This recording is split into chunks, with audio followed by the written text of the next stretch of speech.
introducción a la discusión, esófago y estómago. Siempre recuerdan los aspectos generales, hablando de cómo se comporta la musculatura del tubo digestivo. La mayor parte es musculatura de tipo liso gastrointestinal, es decir, nosotros no tenemos control sobre eso, ¿no? Recuerda solamente la primera fase deglutoria y el esfínter anal externo son a través del esfínter anal estriado, donde sí podemos controlarlo. Y siempre vamos a tener dos tipos de contracciones a lo largo de todo el tubo digestivo. A mayor observación dentro de lo que es intestino delgado, que son las contracciones tónicos y las contracciones básicas. En todo el tubo digestivo existen potenciales actividad eléctrica a nivel muscular, a lo que le llamamos potenciales de onda corta, les dicen algunos, potenciales de onda lenta, lo pueden encontrar. Es decir, hay una actividad eléctrica normal en cualquier parte del tubo digestivo. Es tanto así que en el estómago tenemos estos potenciales de onda corta, onda lenta, de 3 a 5 ondas por minuto. En el delgado puede llegar hasta 20 ondas y en el grueso, en el colon, hasta 8 ondas. Ondas cortas significa que hay actividad eléctrica, no que necesariamente hay movimiento, simplemente hay actividad. Recuerden, no necesariamente hay contracción. Pero esto más o menos se va a manifestar lo que normalmente sucede cuando nosotros tenemos a un paciente postoperado y vemos y entendemos esto. ¿Qué es lo primero que se mueve en el postoperado? Si ven estas posibilidades, ¿qué es lo primero que se mueve? El intestino delgado. Entonces uno pone el estetoscopio, escucha los ruidos abdominales, escucha ruidos de movimiento. Esos ruidos de movimiento, usualmente lo que primero se mueve, porque hay más actividad, es el intestino delgado. Lo que segundo se mueve, el colon, y después el estómago. Entonces, recuerden que estas ondas cortas, ondas lentas, no traducen necesariamente contracción, pero sí una actividad eléctrica, ¿no? Y se traduce así en los controles postoperados, en los cuales hay esa actividad de movimiento. Este gráfico ve cómo está la actividad eléctrica en reposo. Tenemos esta actividad eléctrica con unas ondas pequeñas basales. Bajo un estímulo cualquiera, que puede ser distensión, es decir, ustedes comen, siquiera agua. El agua causa distensión de la cavidad del estómago, gracias. Causa distensión del estómago. A nivel parasimpático, acetilcolina, cualquiera de estos estimula que haya unos picos a lo que le llamamos espigas, es decir, una despolarización. Y obviamente si hay esta estimulación por cualquiera de estos, lo más frecuente la distensión, es decir, la ingesta, se produce la contracción, se produce la despolarización. Contrariamente, hay situaciones que inhiben estas contracciones, es decir, que inhiben el movimiento. ¿Cuáles son? Procesos de estrés. Esos pacientes que están en UCI, que están con adrenalina, noradrenalina, que están con activación del sistema simpático, hace que todas esas situaciones, ustedes mismos bajo estrés, a uno se le quita el hambre, se le quita el movimiento intestinal, porque hay una hiperpolarización. Es decir, la membrana del músculo intestinal se tiende a hiperpolarizar y a ser más resistente a la contracción, o sea, no se mueve. Empezando por la boca, vamos a tener la boca, recuerdan lo que siempre ahora decíamos: secreción, digestión, absorción y motilidad. Si vamos a lo que es boca, cuando hablamos obviamente de lo que es digestión del tipo mecánico, digestión químico, vamos a entender lo que es la masticación. La masticación dada por todas las arcadas dentarias superiores e inferiores. Estas dos arcadas deben tener una correlación exacta para que el peso de estas arcadas, la prensa de la arcada dentaria, sea adecuada. Porque van a ver ustedes que si hay una prensa adecuada de los incisivos, solamente hablando de los incisivos, superiores e inferiores, que sirven para cortar, alcanzan hasta 25 kilogramos de fuerza, para cortar, dependiendo de la ingesta de las personas, ¿no? Las molares para triturar, y tienen una fuerza hasta 90 kilogramos de presión. Todos estos controlados por el quinto par craneal, ¿no? Y núcleos dentarios. Entonces, esta arcada dentaria superior e inferior, si ven ustedes que tienen hasta 90 kilos de proporción de fuerzas, deben estar emparejadas adecuadamente. Cuando no hay una proporción adecuada, es decir, pacientes que les falta erétulos o para pacientes ancianos que no tienen su arcada dental completa, lo que sucede es que hay una mala distribución de la prensa, y esa mala distribución a 90 kilogramos de presión de fuerza causa contracciones de los músculos que intervienen en la masticación. Estos pacientes usualmente se quejan de dolores agudos a nivel de lo que es los músculos masticatorios, a nivel del macetero, la zona de la oreja y del mandibular superior e inferior. Dentro de algunas hipótesis decían que Van Gogh tenía esto, tenía una mala prensa abdominal, una mala prensa masticatoria, y le causaba un síndrome de mala masticación aurículo-temporal, mandíbulo-temporal, y era tanto el dolor que le condicionó el suicidio, ¿no? La muerte. Diversas arcadas dentarias, dependiendo lo que se alimenten, van a tener varias características, ¿no? Los incisivos, los caninos para desgarrar, para cortar, dependiendo si son herbívoros, para triturar. Entonces, cada arcada dentaria, la idea es entender que hay una fuerza totalmente diferente. Acá tenemos al humano con 10 kilogramos por centímetro cúbico que ofrece la arcada dentaria. El humano, los perros, leones, tigres, hienas, osos, hasta el final que tenemos a los cocodrilos, que ejercen 35 veces más de fuerza que la prensa de la masticación humana. La masticación, si bien es un reflejo, o sea, uno relaja y contrae y hay una contracción de rebote, se puede entender como un reflejo. Uno puede dominar cuántas veces desea masticar, ¿no? Esto va a ejercer una función de mezcla, esta masticación una función de mezcla con la saliva y va a formar el bolo alimenticio, así aumentando la superficie, el área que está en contacto con esta acción enzimática, y al hacerlo más homogéneo, lo que están masticando, mezclándolo con saliva, lo hacen de manera bien homogénea, para que no se produzcan traumatismos al deglutir. Han probado cuando están comiendo muy apurados y no mastican bien y degluten algo que no está homogéneo. Algunos le dicen tragan porque no mastican bien. Eso no les ha causado dolor. Justamente la idea de una buena masticación es evitar este traumatismo al deglutir. Los músculos que intervienen en la masticación, los músculos maceteros, los temporales. En personas que no tienen cabello, cuando están deglutiendo, ustedes pueden ver cómo se contrae todo su músculo temporal. Y los pterigoideos, los laterales y el pterigoideo mediano. Son los músculos que intervienen en la masticación, ¿no? Y los músculos que se afectan cuando no hay una buena compresión masticatoria. Esta deglución va a tener varias fases. Ya cuando se ha formado la masticación y se ha formado un bolo homogéneo, parejo, el siguiente paso a hacer es la deglución, ¿no? La deglución. La deglución vamos a tener varias fases: la fase oral, la fase faríngea y la fase esofágica, básicamente por los lugares por donde va pasando. La primera fase es la voluntaria, mientras las siguientes son las involuntarias, las que ya son por reflejo, ¿no? En esta etapa voluntaria, la lengua se contrae contra el paladar y va empujando hacia atrás lo que es el bolo, ¿no?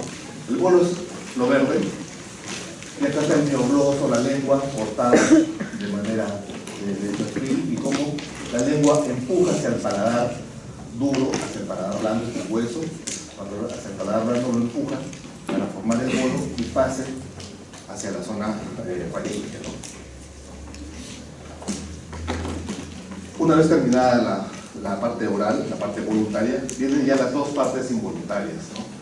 En la cual es la faringe y después la esofágica.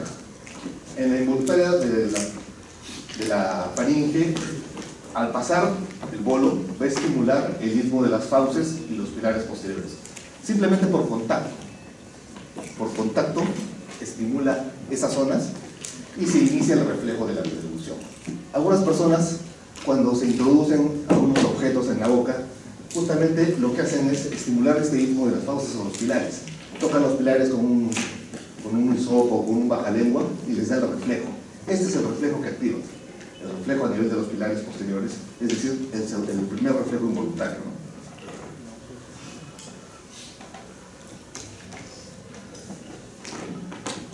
Se eleva, ese reflejo que provocan hace que se eleve el paladar blando, que se ocluyan las coanas para que no haya un reflujo a nivel nasal. Se aproximan los músculos palatofaringios hacia la línea media. El hueso yoides que está por encima, que depende de la tiroides, es jalado, traccionado hacia arriba. Las cuerdas vocales se cierran, se tienden a ir hacia la línea media y se tapa la vía aérea, ¿no? Entonces se tapa toda la vía aérea, se cierran las cuerdas vocales, se eleva todo hacia arriba, se cierran las coanas y se produce este reflejo. Un reflejo muy rápido, ¿no? Cuando no sucede este reflejo adecuadamente por alguna lesión de algún par craneal que intervenga en esto, vienen los procesos aspirativos. Es decir, no se produce la delusión, la parte voluntaria, viene el reflejo involuntario y al haber una lesión de algún par craneal que intervenga en esta zona, no se cierra adecuadamente la vía respiratoria y se producen los procesos aspirativos. Es decir, lo que debió pasar a la vía digestiva pasa a la vía respiratoria y produce las infecciones por aspiración, ¿no? Paralelamente a esto, el esfínter esofágico superior, es decir, en la parte inicial del esófago, tiende a relajarse, tiende a aperturarse y pasa ya hacia el esófago, ¿no? Vamos a ver que hay una serie de pares craneales que van a intervenir en lo que es la sensibilidad de esta zona para que condicione los reflejos, ¿no? Ramas motoras del quinto par, del noveno, décimo y el 12º. Es tan rápido esto que demora de 1 a 2 segundos, ¿no? Una vez que ya pasa a la tercera etapa, que es la parte esofágica, también involuntaria, ya lo dominamos más. A nivel del esófago se producen dos movimientos. El movimiento, una onda primaria, que demora de 8 a 10 segundos, simplemente del esfínter esofágico superior al cardias, el esfínter esofágico inferior, un órgano de paso de 20-22 centímetros, dependiendo de la persona, y se produce la onda primaria. Y cuando esta onda primaria no barre adecuadamente todo lo que tenía que barrer, o sea, todo lo que tenía que pasar, se produce una onda secundaria. ¿Por qué se produce la onda secundaria? Porque quedó algo, sobró algo, y se estimula esa distensión local, mecanorreceptores, y hace que se produzca esta onda secundaria. Se produce la relajación del esfínter esofágico inferior y pasa el bolo hacia el estómago. Esta relajación del esfínter esofágico inferior es importante, ya que permite no solamente el paso el elemento de paso en esta tercera fase degustoria, sino impide que todo el contenido gástrico, que es netamente ácido, ascienda. Cuando no hay una adecuada relajación o hay una exagerada relajación, se produce lo que se llama los reflujos gastroesofágicos. Esa sensación de que el paciente acude a la consulta con sensación de ardor, de pirosis que va a hacer. Pirosis es esa sensación de ardor que sube retroesternalmente, que simplemente está describiendo toda la anatomía de estómago gástrico-esofágica en lo que se refiere al ascenso de la acidez. Este esfínter esofágico inferior maneja estas presiones de 10 a 35 milímetros de mercurio. Existen manometrías. Es muy importante este esfínter por este hecho del ácido, ¿no? Entonces tenemos las fases de la deglución, en las cuales la fase oral, en la cual el bolo alimenticio es lo verde, está empujado en el paladar blando y la lengua, el músculo miogloso empuja, pasa ya hacia la fase, entrando hacia acá, hacia el esófago, y acá, una vez que ya pasa hacia el esófago, ya se reapertura la vía aérea, ¿no? Ven como la flecha azul ya ha reaperturado la vía aérea.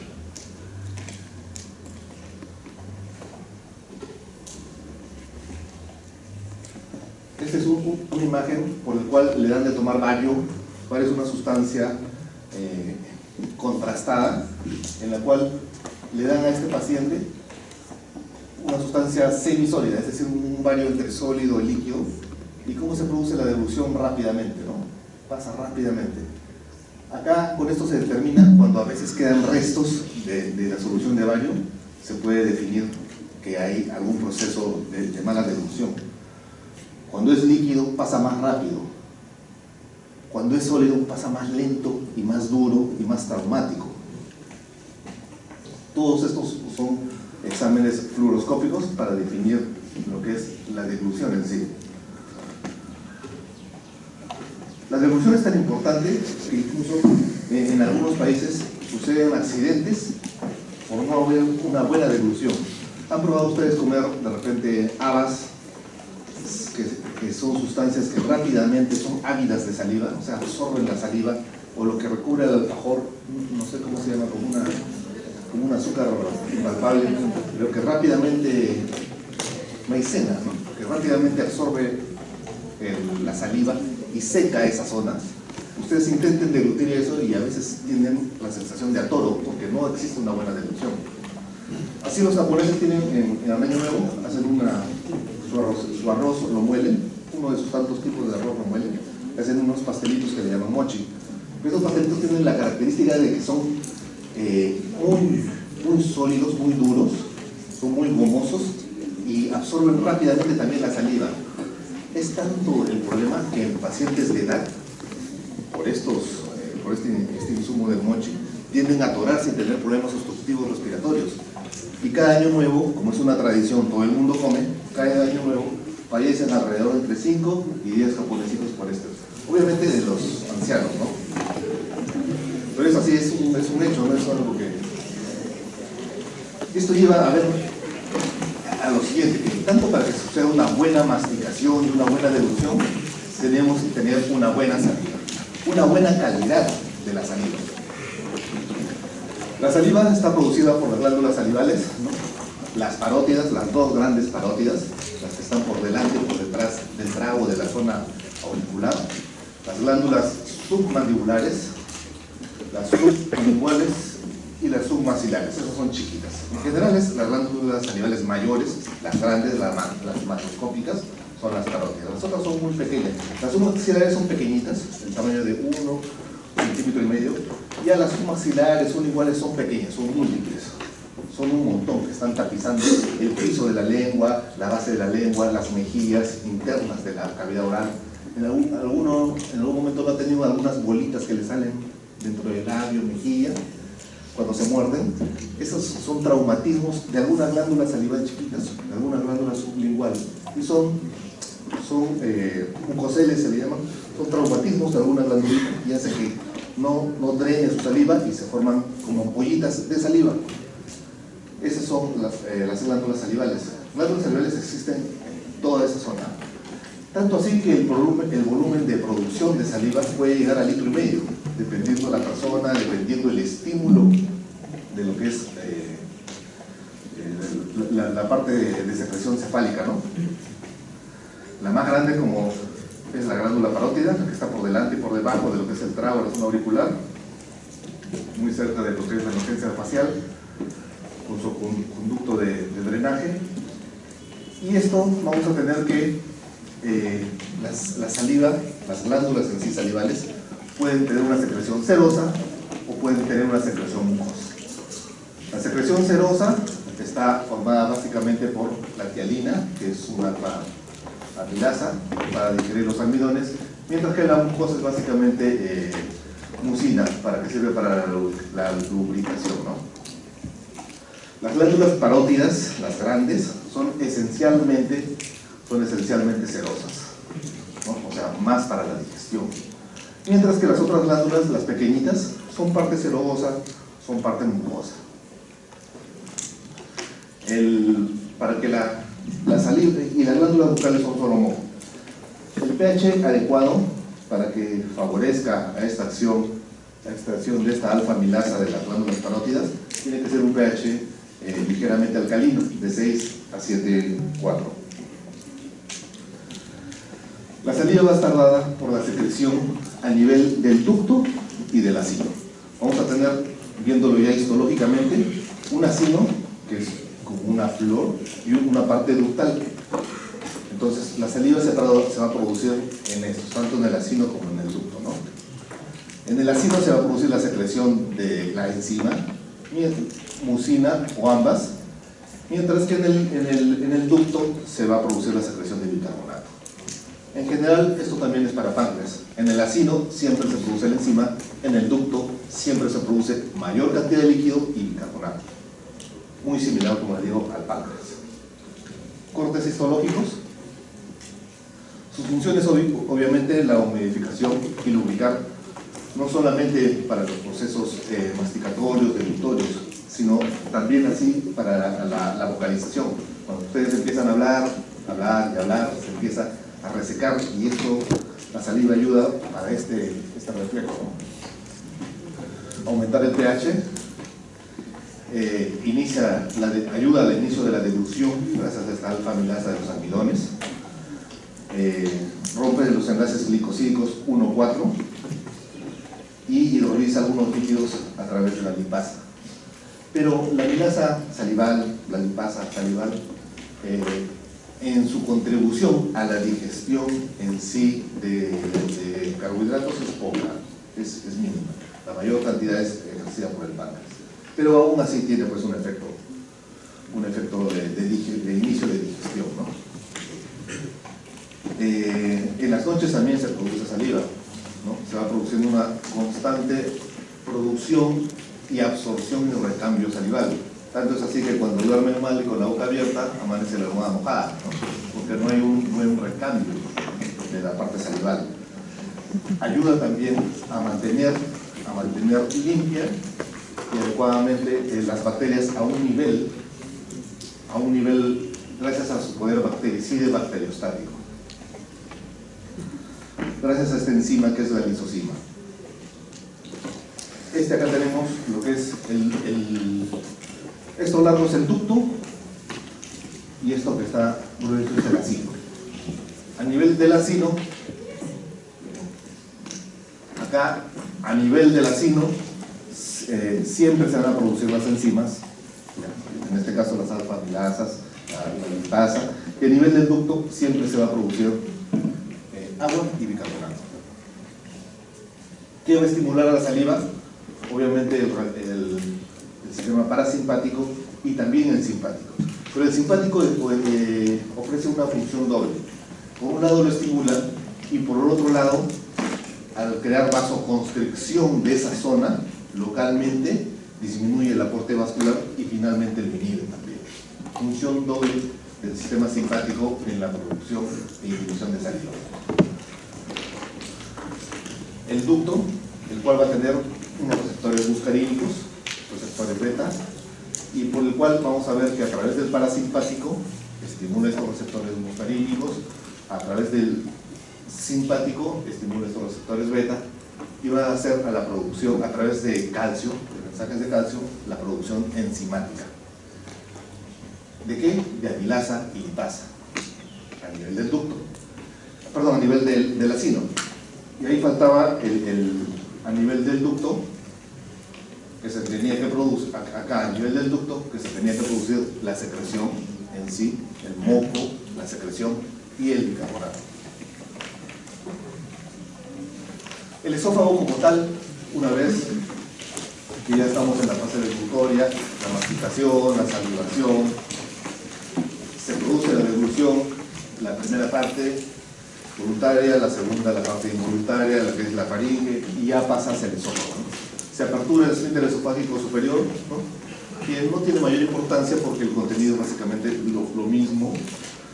Estructura retroesternal netamente longitudinal de 20 a 22 centímetros, 23, dependiendo pues de la persona. Su esfínter esofágico inferior corporalmente, ¿no? Va por detrás de la parte external. Y lo más importante desde el punto de vista clínico, fisiopatológico, el cardio hacia el esfínter esofágico inferior con esta presión que es adecuada para delimitar ese cambio del pH que les estaba comentando, ¿no? Los movimientos del esófago desencadenados por la deglución, los primarios, y los secundarios son porque cuando queda algún contenido, ¿no? En lo que son trastornos deglutorios se pone a veces sondas para medir las presiones y cómo van las presiones de acuerdo a cómo va el bolo alimenticio, ¿no? Y cómo va aumentando la presión a medida que va aumentando y la presión distal va disminuyendo para que se produzca el peristaltismo adecuado. Se miden las presiones en las diversas partes, todo esto para entender los procesos deglutorios. El esófago en sí es un órgano de paso nada más.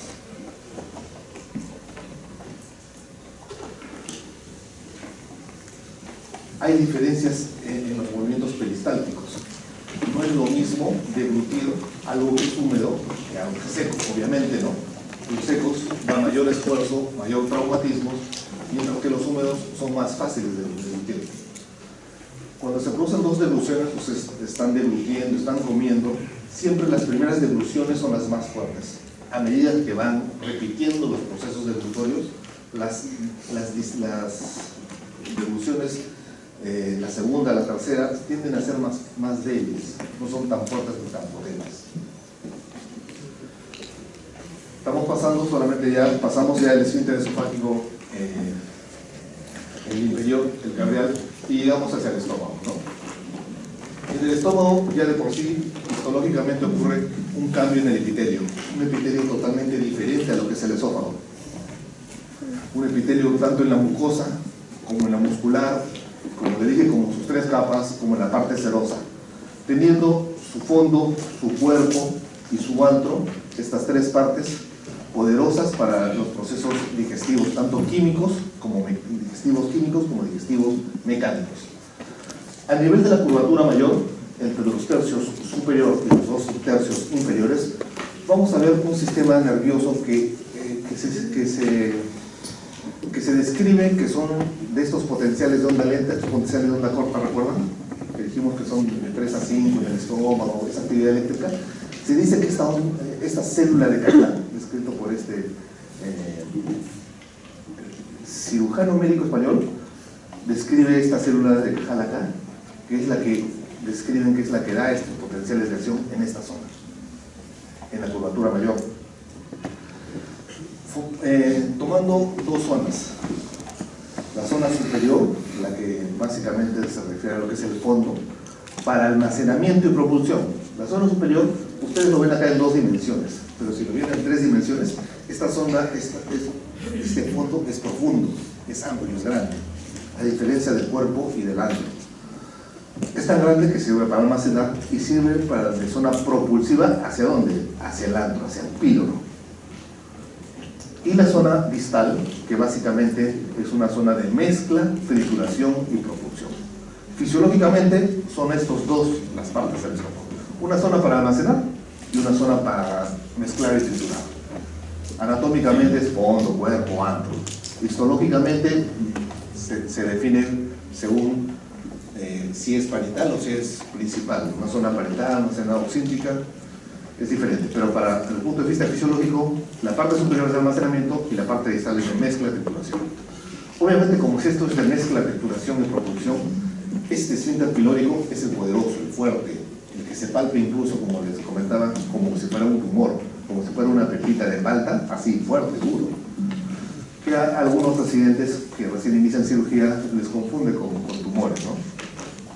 ¿Por qué? Porque tiene que estar tan fuerte para que cuando pasa esta onda propulsiva hacia este antro, se cierre de tal manera que no pase nada, que no se produzca el vaciamiento gástrico a la primera porción, hasta que las sustancias que están acá estén homogéneas. El estómago, acá, eso para recalcar eso, ¿no? El poderoso esfínter pilórico, los 3 músculos de la pared gástrica. Y en el estómago vamos a tener 2 movimientos. Un movimiento cuando comes y un movimiento cuando no comes, ¿no? El movimiento cuando no comes, el movimiento en ayunas, es un movimiento que simplemente recoge lo que está quedando. A esto le llaman el complejo motor migratorio.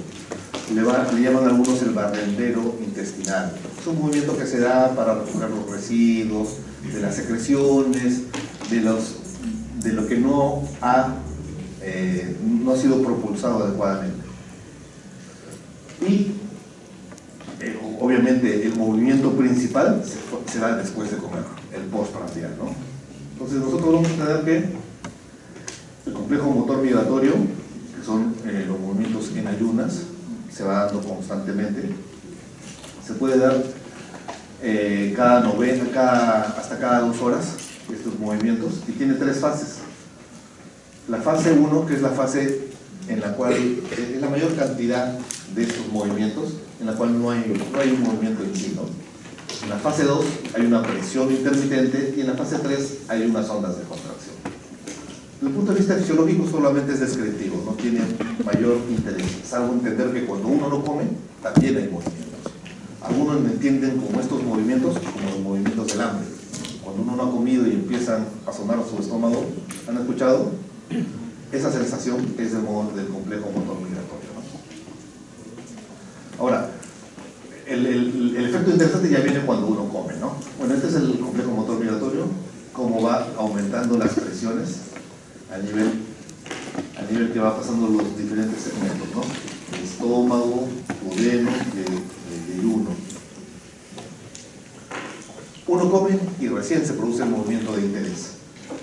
El estómago se entiende, hay 3 fases importantes en el estómago. Cada uno nace con una capacidad determinada para el estómago, dependiendo de la persona. Estas son una de las teorías o del entendimiento de lo que son las cirugías bariátricas para adelgazamiento o los orígenes de la obesidad. Así como uno nace con una oreja grande o una nariz grande, algunos nacen con un estómago grande, es decir, con una capacidad aumentada. A pesar de esa capacidad aumentada, o como nazcan ustedes con su estómago, el estómago tiene una capacidad de relajarse, es decir, de crecer. Es una bolsa que ustedes la ven en condiciones normales pequeña, pero tiene la capacidad de distenderse y de crecer. A esa capacidad de distensión y de crecimiento se llama relajación receptiva. Algunas personas tienen exageradamente esa relajación receptiva. Comen y se van relajando. Entonces ese es uno de las teorías por cuales hay una obesidad. Otros dicen, no, es que te acostumbras a comer tanto que haces que esta relajación receptiva sea tan grande y tu estómago es grande. Pero la idea es que el estómago crece, ¿no? Y se vuelve grande, y por eso pudiera causar obesidad. Porque naces con el estómago grande, porque comes mucho a lo largo de tu vida y haces que el estómago sea grande, o porque simplemente tienes una mala adaptación a esto. Después de esta relajación receptiva, que también la tiene el ano, el esfínter anal y la ampolla rectal, el ampolla rectal también tiene esta relajación receptiva. Por eso es que la ampolla rectal se empieza a llenar a veces y llega a un punto en el cual hay una presión, y ahí se produce el primer estímulo defecatorio, o sea, la sensación del llamado al baño, cuando pasa más o menos los 150, 170 de capacidad. Es más o menos para entender que existe relajación, o sea, a pesar de verlo de una forma, crece, tanto el estómago como en lo que es ampolla rectal.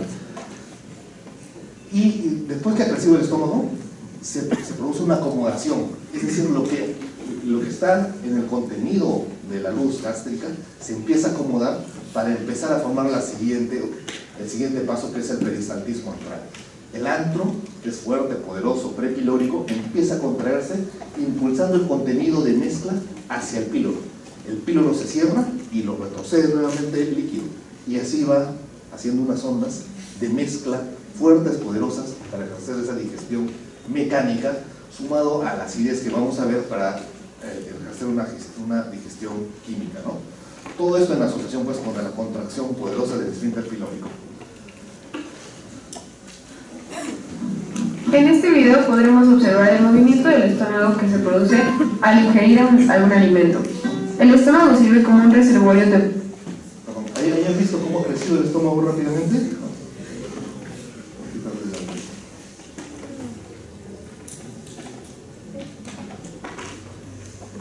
Vean cómo crece el estómago, cómo crece, se llena.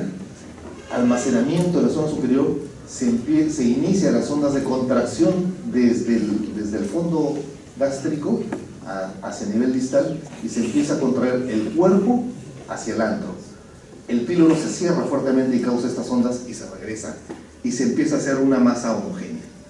Esto se da dependiendo de lo que ustedes de su ingesta, eso es más o menos tiempo. Finalmente, cuando ya está totalmente homogéneo, ya está totalmente, hay acá mecanorreceptores y quimioreceptores que me detectan que esto ya está homogéneo, que hay una presión determinada, y esto van a estimular aperturadores de lo que es el esfínter pilórico y se produce el vaciamiento gástrico de manera ordenada. Una vez que se produce el vaciamiento gástrico, si ya se van produciendo los otros tipos de hormonas, biliar, pancreático, que vamos a ver más adelante, coordinadamente en lo que se refiere a velocidad y volumen. Este vaciamiento gástrico va a depender mucho de lo que ustedes coman, ¿no? Si ustedes tienen hambre y rápidamente toman una botella de agua, o sea, medio litro de agua, producen una distensión gástrica rápida. Pero como es agua, como es una bebida isotónica, tiene un vaciamiento gástrico en menos de media hora. Lo que tomaron agua, en menos de media hora ya pasó, o sea, llegó al estómago y se abrió el esfínter pilórico y pasó. Entonces rápidamente, nuevamente tienen hambre. Por eso cuando algunos van y comen cosas muy ligeras, van al chif y comen sus verduritas, comen esto, rápidamente a las 2 horas nuevamente hambre, ¿no? A diferencia si van y comen de repente, van a un buffet de carnes, comen carne, comen proteínas, aminoácidos, esos tienen un vaciamiento gástrico mucho más lento. Mientras más complejo sea su ingesta, la digestión química y mecánica va a demorar mucho más, pudiendo demorar, miren, hasta el hígado, carne picada, 7, 8 horas. Van a un buffet, comen un bife, no tienen hambre 8, 9, 10 horas, a veces hasta el día siguiente no tienen hambre. ¿Por qué? Porque todo lo que han comido sigue en el estómago, y al estar en el estómago, al haber una distensión gástrica, se inhiben los reflejos de hambre, de apetito. No tienen hambre, no tienen apetito. ¿Por qué? Porque su estómago está lleno. Entonces, en base a entendiendo esa teoría, algunos dicen, bueno, entonces, para bajarlos de peso, hay que llenarlos rápidamente con algo. ¿Qué hacemos? Están creando sustancias que se inflan con a manera de globos biodegradables. Se infla el globo, se llena y tienes el globo lleno de la cavidad gástrica. Entonces, todo el día está sin hambre, porque está con el estómago lleno. Y tiene la capacidad de biodegradarse después de unos días y se degrada y ya pasa. Esa es una de lo que se está creando ahora, porque el organismo también lo entiende como comida, lo que tienes ahí, empieza todas sus ondas peristálticas y sucede que a veces lo logra pasar y causa una obstrucción intestinal finalmente, ¿no? Y hasta que se biodegrade pasan 2 días. Entonces, entre mejorar esas técnicas, están viendo eso. Pero ese es el futuro, porque ahora lo que se está haciendo es simplemente recortar. Entran a la sala de operaciones y tu estómago grande lo recortan. O sea, lo que es algo a expensas de la curvatura mayor, le hacen un recorte, una gastrectomía vertical. Es decir, cortan la mitad del estómago de manera vertical. Entonces el estómago lo hacen más chiquito. Entonces rápidamente, si tú antes comías una cantidad determinada, ahora te comes la mitad para llenar lo mismo. Como comes la mitad, tu aporte calórico baja y bajas de peso. Pero estos son cirugías bariátricas que son invasivas, o sea, traducen también ciertos daños a la larga, nutricionalmente hablando, ¿no? Por eso la tendencia es al otro que les estoy comentando. Pero en entender justamente que hay presiones, hay tamaños, hay sustancias que están dentro del estómago, permite entender lo que es el mecanismo de hambre, de apetito, ¿no? ¿Qué se va a secretar en el estómago? La secreción, todo esto que hemos hablado de digestión netamente mecánica, de fuerza, de poder, de trituración física. Pero también hay una digestión química muy importante y es lo que todos hablan, ¿no? Histológicamente hablando, vamos a tener que hay glándulas oxínticas. Estas glándulas oxínticas, o sea, una serie de glándulitas, una serie de células, y esa serie de células van a estar en el fondo y en el cuerpo, en las zonas donde hay almacenamiento. Y estas serie de células van a producir ácido clorhídrico, específicamente la parietal, ¿no? La que produce ácido clorhídrico. Van a producir pepsinógeno a través de las células principales, factor intrínseco y moco, entre otras cosas que se producen también, ¿no? Pero fundamentalmente la célula parietal y la célula principal. Entonces, van ordenando: parietal, principal, del moco, intrínseco, del moco, parietal, principal. Todas estas se localizan en el fondo y en el cuerpo. A esto se le llama histológicamente hablando oxílica. Ahora, tenemos que ya ese es fondo y cuerpo, pero ya las que están prepilóricas, a nivel del antro, va a haber más producción. ¿Se acuerdan de las células G que hablamos? Aparte de esto, va a haber las células G que van a producir gastrina, ¿no? Y las células G para producir gastrina para estimular a la célula parietal para la producción de ácido clorhídrico. Entonces, esta producción de ácido clorhídrico a través de la célula parietal requiere una cantidad muy alta de energía. Es tanto así que se requieren 1500 calorías para un litro de jugo gástrico. Entonces uno ve a la célula parietal con muchas mitocondrias, se ve un color anaranjado al microscopio. Estas son las glándulas, con una serie de células. Glándulas con una serie de células peptídicas, células parietales, células mucosas, células APUT, en este caso las células APUT que van a formar las células G de producción de gastrina,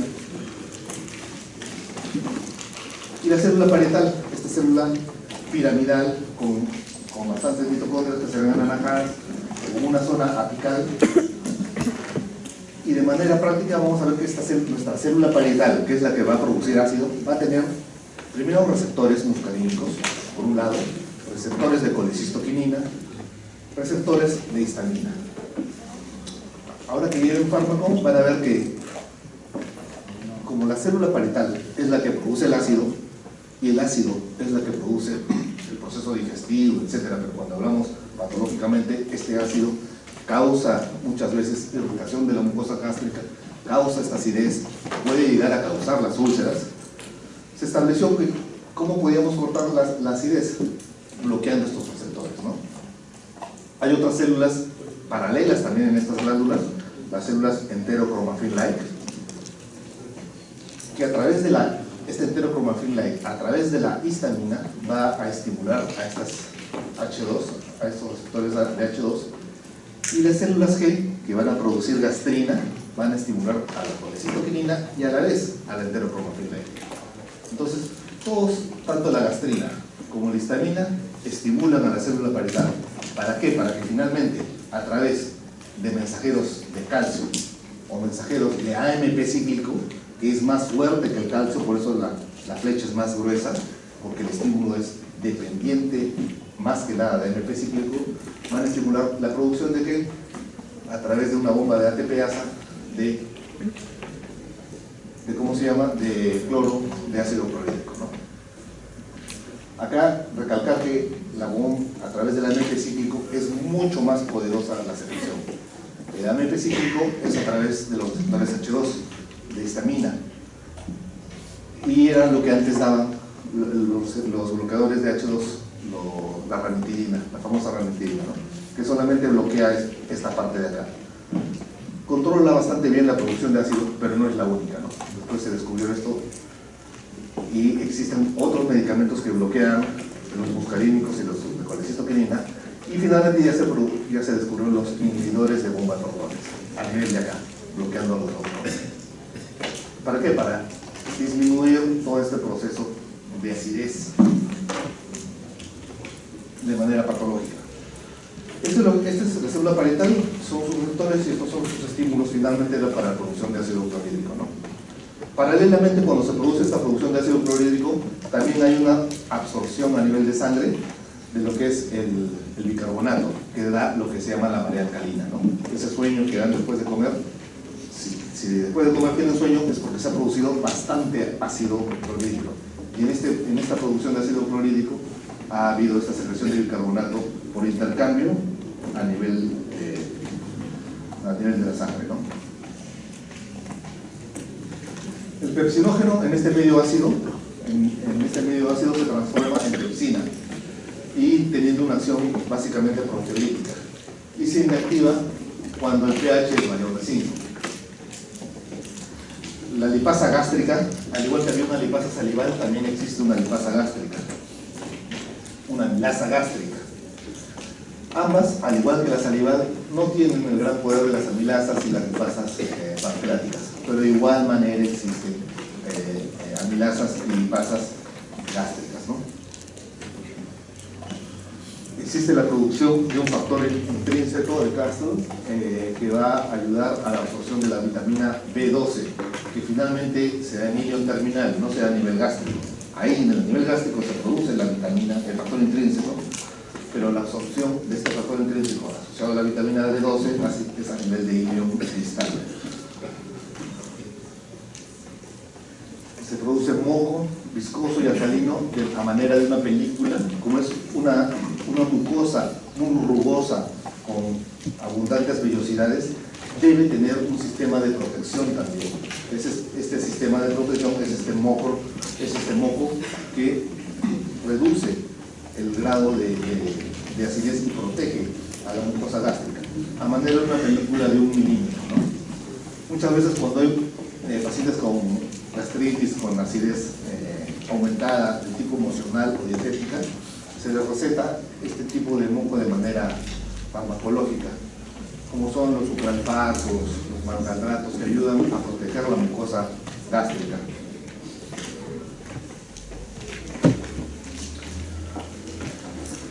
Las glándulas que son el conjunto de todas las células que hemos hablado, cómo van cambiando si son más a nivel del píloro o si son más a nivel del fondo, ¿no? A nivel del píloro, fundamentalmente la G, a nivel del fondo hay todas en general, ¿no? ¿Y quién va a producir esta secreción? ¿Quién va a mandar a que la célula parietal, la célula principal, las células caniciformes que producen el moco, produzcan su secreción? Va a tener un estímulo hormonal dado por la acetilcolina, la gastrina y histamina, y en general también otras sustancias, como puede ser el mismo café. El mismo café, la cafeína en sí de por sí, al tomar café, va a estimular que el café a la célula parietal, tanto como el alcohol, produzca y estimule la célula parietal para producir ácido. Por eso dentro de los tratamientos de gastritis se le recomienda pues no tomar ni café ni alcohol, porque de por sí ellos estimulan la secreción a la célula parietal. O sea, no solamente la gastrina, la histamina a través de los receptores, a través de la acetilcolina, van a producir ácido, también individualmente estas sustancias. El nervio vago, obviamente, todo lo que es la parte parasimpática. ¿Y qué va a estimular en sí? La restricción gástrica, ¿no? O sea, uno come, ingiere, deglute, se distiende el estómago, esto es detectado por los mecano y quimiorreceptores y estimula la secreción. Todos, tanto la acetilcolina como la gastrina, histamina, todos actúan sinérgicamente, es decir, colaboran para que haya una mayor secreción gástrica. Las etapas que siempre han escuchado van a escuchar etapas de secreciones, hay etapas salivales, hay etapas de secreción gástricas, hay etapas de secreción biliar y etapas de secreción pancreática. Las más importantes siempre son, las que se recalcan son la del estómago y la del páncreas. O sea, en qué fases, en qué etapas se ha determinado que hay esta producción de su funcionamiento, ¿no? La etapa cefálica, que se da a nivel de los núcleos dorsales del vago, contribuye el 10% de la secreción. En algunas culturas se ha establecido que esto es más, 10, 15, llega hasta el 20%. Esto es lo que explota la comida peruana al prepararte la comida delante tuya, en la cual tú estás observando, ¿no? Estás oliendo, estás escuchando con todos tus sentidos la preparación de los alimentos y empiezas a salivar. Empiezas a tener una secreción salival, una secreción digestiva. En muchas culturas esta etapa cefálica ha ido aumentando y va aumentando más, va cambiando, ¿no? Antes era menos, incluso en el gallo no puede encontrar de repente un poquito más de lo que dice el gallo. Pero se estudia otras zonas y hay más, es más la secreción cefálica, es decir, la sensación del apetito, de la provocación que tiene uno al comer o al esperar su comida, ¿no? Antes tú pedías algo y te lo llevaban de frente a la mesa, ahora te paran de manera tal que la telemarketing, eso hace que tú vayas viendo los insumos, los ingredientes, el sonido, el olor, sabor, color, todo estimula la secreción. etapa gástrica en sí, obviamente cuando ya lo que has saboreado y ya lo has deglutido, va a causar todos estos reflejos. En sí, la mayor cantidad de secreción se produce cuando entra el contenido hacia el estómago. Entra ahí y se produce la mayor cantidad. Los reflejos vagovagales, entéricos. Y la otra etapa, y es una etapa menor, en la cual hay una producción ya menor, en la cual el estómago ya ha aperturado su esfínter pilórico, se produce el vaciamiento gástrico y ya la digestión es mucho menos, una etapa intestinal, ¿no? Estas son las tres etapas de la secreción gástrica. La más importante es la etapa gástrica, la que está tomando más importancia, la etapa cefálica. Pero sin embargo, una persona puede vivir sin estómago. Pacientes que tienen problemas tumorales, adenocarcinoma, como es una célula glandular, son adenomas, la malignización es el adenocarcinoma. Los tratamientos van entre gastrectomías subtotales a totales, es decir, le resecas todo el estómago y el paciente puede tener una vida normal. La calidad de vida en sí exige que lo que va a alimentarse y comer va a ser diferente, porque obviamente ya no vas a tener todos estos procesos, todo lo que hemos hablado, no hay digestión de ácido clorhídrico, de pepsina, de vitamina B12, no hay digestión química, mecánica, entonces tu ingesta va a disminuir en lo que refiere a la calidad de lo que comes. ¿Pero puedes vivir? Sí, sí puedes vivir sin estómago, ¿no? ¿Se puede vivir sin estómago? También se puede vivir sin estómago. Entonces, hay ciertas estructuras que vamos a ir viendo, de las cuales ya no puedes, no son prescindibles, ¿no?, para la vida. Los reflejos, el gran reflejo de Pavlov, ¿no?, en la cual iban viendo el estímulo de la secreción, primero salival, después le hacían las gastrostomías a los perritos para ver cómo era su volumen de secreción ácida, pero también le hacían, este es de saliva nada más, acá no había mayor traumatismo, ¿no? Pero iban viendo, de acuerdo a los estímulos, cómo iban viendo los tipos de secreciones, ¿no? El gráfico del néctar, en la cual ven una fase cefálica, en la cual uno se imagina, ¿no?, una fase gástrica, la fase más fuerte, 60-70%, y finalmente la fase intestinal.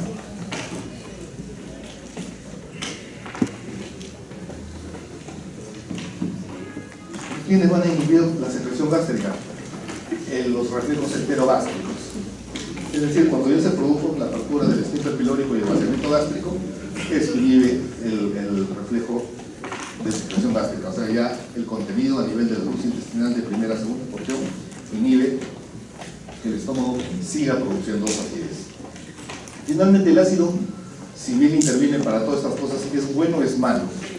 Tiene cosas buenas, tiene cosas malas, pero siempre el ácido es necesario para todo lo que para todos nuestros procesos digestivos, para tener una calidad adecuada en lo que es el control peristáltico.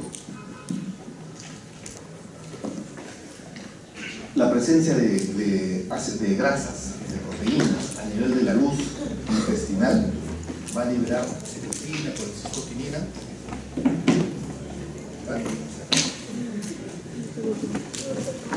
La presencia de estos ácidos grasos, de estas proteínas, aminoácidos a nivel de la segunda porción duodenal va a hacer que se liberen una serie de hormonas, y estas hormonas van a inhibir, van a cortar este vaciamiento gástrico. Como les digo, tener el estómago es importante, sin embargo no es prescindible para la vida.